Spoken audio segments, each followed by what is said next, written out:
ये जा रहा है कि ये सब कुछ जो हो रहा है पहले जरा जाके कांग्रेस से पूछें, क्योंकि शिकायत तो उन्होंने ही की थी, जिसके बाद सीबीआई ने इस मामले में कार्रवाई आगे की। तो आप तो विन विन सिचुएशन में हैं, किसी मझदार में हैं, या समझ नहीं आ रहा कि आप किस तरफ खड़े होना, इधर है या फिर उधर जाना है।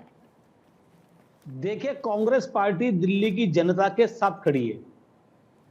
कांग्रेस पार्टी भ्रष्टाचार के खिलाफ लड़ी है, उसके साथ भ्रष्टाचार के खिलाफ खड़ी है। मैं आपको बताना चाहता हूं कि जिस प्रकार से कांग्रेस पार्टी ने, इसमें कोई शक की बात नहीं है पूर्णिमा जी, कांग्रेस पार्टी ने इसकी शिकायत की थी, और जब हमारे दिल्ली कांग्रेस के अध्यक्ष इसकी शिकायत करने के लिए गए थे तो मैं भी उनके साथ गया था। मैं कहना चाहता हूं कि हमने कई भूमिकाओं पे प्रश्न चिन्ह लगाए थे, क्योंकि दिल्ली पूर्ण राज्य का दर्जा नहीं है, और दिल्ली के द्वारा कोई भी पॉलिसी बनाई जाती है तो वो दिल्ली के उपराज्यपाल साहब के पास भेजी जाती है। जैसे ट्रांसफर पोस्टिंग की फाइलों को वो वापस करते थे, इनकी विदेश जाने की फाइलों को वापस करते थे, तो लिखकर पॉलिसी को इन्होंने पास किया एलजी साहब ने। तो तत्कालीन एलजी साहब की भूमिका की भी जांच के लिए हमने मांग की थी कि उनकी भी भूमिका की जांच होनी चाहिए। हो सकता है असली किंगपिन वही निकले, एक बात। दूसरी बात, जिस सोम डिस्टिलरी कंपनी मध्य प्रदेश की कंपनी है, उस कंपनी ने बार बार भारतीय जनता पार्टी के खातों में उसी दौरान चंदा डाला था। 2-3-4 करोड़ रुपए के समथिंग उन्होंने चंदा डाला। मैं आपको पूरा डाटा दे दूंगा। मुझे ये पूछना है कि भारतीय जनता पार्टी के प्रवक्ता साहब बैठे, इन्होंने बड़ी गोलमोल बातें करके, घुमा के बातें पेश की। ठीक है, कांग्रेस पार्टी आज भी अपनी बात पे खड़ी है कि हमने कंप्लेंट की, हमें लगा भ्रष्टाचार हुआ, हमें लगा लिखकर पॉलिसी नहीं आनी चाहिए थी, तो हमने लिखकर पॉलिसी के खिलाफ शिकायत की। आज भी हम अपने स्टैंड पे खड़े हुए हैं। आज भी हम कहते हैं कि भ्रष्टाचार दिल्ली में नहीं होना चाहिए, चाहे वो भाजपा की सरकार हो, कांग्रेस की सरकार हो, आम आदमी पार्टी की सरकार हो। बात यह है कि जो अपने आप को पाक साफ दिखाने की कोशिश कर रही है भाजपा, ये अपने गिरेबान में झांक करके देखें। आप ठीक है, आपने एजेंसियों का दुरुपयोग किया, इसमें कोई शक की बात नहीं है। आज सीबीआई अगर कोर्ट से जाकर के, इसमें आपको शक नहीं है, हो सकता है आम आदमी पार्टी को इसमें कोई शक ना हो, लेकिन बहुत सारे लोग ये भी तो कह सकते हैं कि आप एक नैरेटिव गढ़ते हैं कि ईडी और सीबीआई का गलत इस्तेमाल हो रहा है। ये भी तो कहा जा सकता है ना विक्रम जी। अच्छा, मुझे थोड़ा सा विक्रम जी, थोड़ा सा मुझे और समय दीजिएगा प्लीज, थोड़ा सा मुझे और समय दीजिएगा। मैं जरा आती हूँ आपके पास, एमएल शर्मा सर आपके पास आते हुए, क्योंकि 5 सेकंड नहीं विजय जी, मुझे नहीं, विजय जी थोड़ा सा समय प्लीज दीजिएगा। मैं आपको 5 से ज्यादा का समय दूंगी, 5 सेकंड से, लेकिन एमएल शर्मा जी आपके पास आते हुए, क्योंकि मैं इस पूरे मामले को ऐसे समझना चाहती हूँ, ईडी जिसका दुरुपयोग कर रही है, सीबीआई उसका दुरुपयोग हो रहा है, सरकारी एजेंसी सरकार के इशारे पर काम कर रही हैं, एक पॉलिटिकल वेंडेटा है जिसमें ईडी और सीबीआई टूल बने हुए हैं, और उसमें दलील के दौरान सीबीआई को यह तक कहना पड़ता है कि हमें बार बार टेस्ट देना पड़ता है, हम थक चुके हैं इससे, हम तो चाहते हैं कि जो कार्रवाई हो रही है वो सिलसिलेवार तरीके से चले, हम पूरे जो कानून है उसका पालन करें, उसके हिसाब से बढ़ रहे हैं। लेकिन उसके बावजूद ये नैरेटिव सामने आना कि सरकारी एजेंसीज का दुरुपयोग हो रहा है, केंद्रीय एजेंसीज का सरकार द्वारा, इसको लेकर आपका टेक, और इस केस में खास तौर पर जो एलिगेशंस लग रहे हैं एजेंसीज पर, उसको लेकर आप क्या कहना चाहेंगे? देखिए, जितनी बार भी पूर्णिमा जी मैं टेलीविजन चैनल्स में आया हूँ, सारे एंकर्स यही सवाल करते हैं कि सरकारी एजेंसियों का दुरुपयोग हो रहा है। मेरा कहना ये है कि चाहे वो सीबीआई हो या ईडी हो, उनका कानूनी दायित्व है कि जो भी मामला उसको सौंपा जाता है उसकी वो तफ्तीश करें। तो ये तफ्तीश हो रही है, और ये सारी तफ्तीश जो है, ये करते समय उनको कोर्ट्स के सामने जाना पड़ता है, रिमांड के लिए मजिस्ट्रेट के कोर्ट के सामने जाना पड़ता है, अगर कोई बेल एप्लीकेशन लगती है हाई कोर्ट में जाना पड़ता है, सुप्रीम कोर्ट में जाना पड़ता है, और 3 लेवल्स के कोर्ट हैं जो इस तफ्तीश को देखते हैं, supreme court, high court, trial court. तो अगर कहीं दुरुपयोग है तो कोर्ट ज़रूर दखल देगा। इसलिए ये जो आरोप लगता है कि एजेंसीज का दुरुपयोग हो रहा है, मेरे विचार में ये न्याय संगत नहीं है, क्योंकि जो भी हो रहा है वो सबसे बड़े कोर्ट, हाई कोर्ट और ट्रायल कोर्ट की निगाह के नीचे हो रहा है। इसलिए दुरुपयोग कहना ठीक नहीं होगा।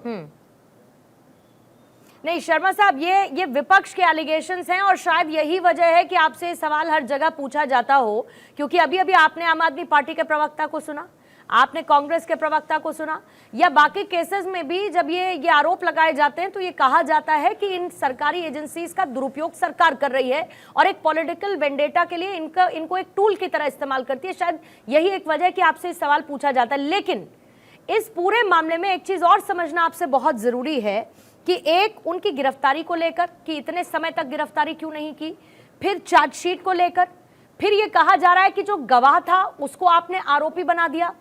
इस पर्टिकुलर केस में सीबीआई की इस प्रोसीडिंग्स को आप रीड कैसे कर रहे हैं, जिसको लेकर आरोप लगा रही है आम आदमी पार्टी की सीबीआई का एक्शन गलत है? देखिए, ये बात तो सही है कि 2 साल से तफ्तीश हो रही है, तो ईडी तो सबसे पहले मैदान में कूद पड़ती है। वो बरसाती नदी की तरह है, एकदम उफान में आ जाती है। लेकिन सीबीआई बहुत पुरानी संस्था है और उनके इन्वेस्टिगेशन के स्टैंडर्ड्स भी बहुत ऊंचे हैं जी। तो इसलिए उन्होंने 2 साल निकाल दिए और अब फैसला किया है। इसके बारे में मैं भी श्योर नहीं हूँ कि ये गिरफ्तारी इस लेट स्टेज पे करना उचित है या नहीं। और दूसरा बात यह है कि गिरफ्तारी क्यों की जाती है। गिरफ्तारी इसलिए की जाती है कि गिरफ्तार शुदा व्यक्ति को इंटेरोगेशन किया जाए और उससे कोई नई बात उगाली जाए। तो केजरीवाल जी चीफ मिनिस्टर हैं इतने सालों से, मैं ये नहीं मानता हूँ कि वो सीबीआई को 2 साल बाद कोई नई बात बताने वाले हैं। लेकिन मैं ये कह रहा हूँ बिना कोई व्यक्तिगत जानकारी के, हो सकता है कि मेरा जो थिंकिंग है वो गलत हो, त्रुटिपूर्ण हो, लेकिन ये सवाल हमेशा बना रहेगा कि अगर गिरफ्तारी ही करनी थी तो इतने सालों बाद क्यों की। ठीक है सर, मैं लौटती हूँ आपके पास। संजीव कौशिक जी आपके पास आते हुए और फिर मैथल साहब आपके पास आऊंगी। संजीव कौशिक जी, कहा यह जा रहा है कि पूरा तंत्र कोशिश में है कि बंदा जेल से बाहर नहीं आए। सुनीता केजरीवाल का ये बयान आता है, वो कहती कानून नहीं, ये तानाशाही है और ये है इमरजेंसी। संजय सिंह का भी आपने बयान सुना, ये इमरजेंसी। मैं कहती हूँ एक कार्रवाई हो रही है, भ्रष्टाचार के कथित आरोप हैं जिसमें ईडी अपनी कार्रवाई कर रही है, सीबीआई अपनी कार्रवाई कर रही है, तर्क दिए जा रहे हैं, मामला कोर्ट में है, कहीं पर बेल मिलती है, कहीं से निराशा हाथ लगती है, कहीं पर फैसले का इंतजार होता है। लेकिन इसमें अप्रोच ऑफ डिफरेंस नजर आता है ना, कि आपके पक्ष में कुछ आता है तो सब कुछ बहुत अच्छा है, लेकिन अगर आपके खिलाफ आता है तो सब कुछ गलत है, सबका दुरुपयोग हो रहा है और उसको अपने इशारे पर चलाने वाली कोई और नहीं बल्कि बीजेपी की सरकार है। पूर्णिमा, यहाँ बाकी लोग हो सकता है कि अलग अलग पार्टी से जुड़े हुए लोग हैं या उनके प्रति उनकी अपनी सम्मतता हो तो उसकी वजह से वो इस तरह की बातें करें। लेकिन अभी हम सुन रहे थे, शर्मा जी को सुन रहे थे, कितनी बेहतरीन तरीके से और कितने संतुलित अंदाज में उन्होंने जो बात कही है, और क्या उस बात के मायने को हम लोग समझ पा रहे हैं कि वो क्या कहना चाह रहे हैं। वो वही बात कहना चाह रहे हैं जो खुलेआम हम कह रहे हैं। दरअसल उनकी अपने एक मर्यादा है, गरिमा है, उसके हिसाब से वो अपनी बात रख रहे हैं। पूरे सिस्टम में मुझे कोई एतराज़ नहीं है कि कोई भी भ्रष्टाचारी है तो भ्रष्टाचारी पे निश्चित तौर पे लगाम होनी चाहिए, उस पर कार्रवाई भी होनी चाहिए, उसको सजा भी मिलनी चाहिए।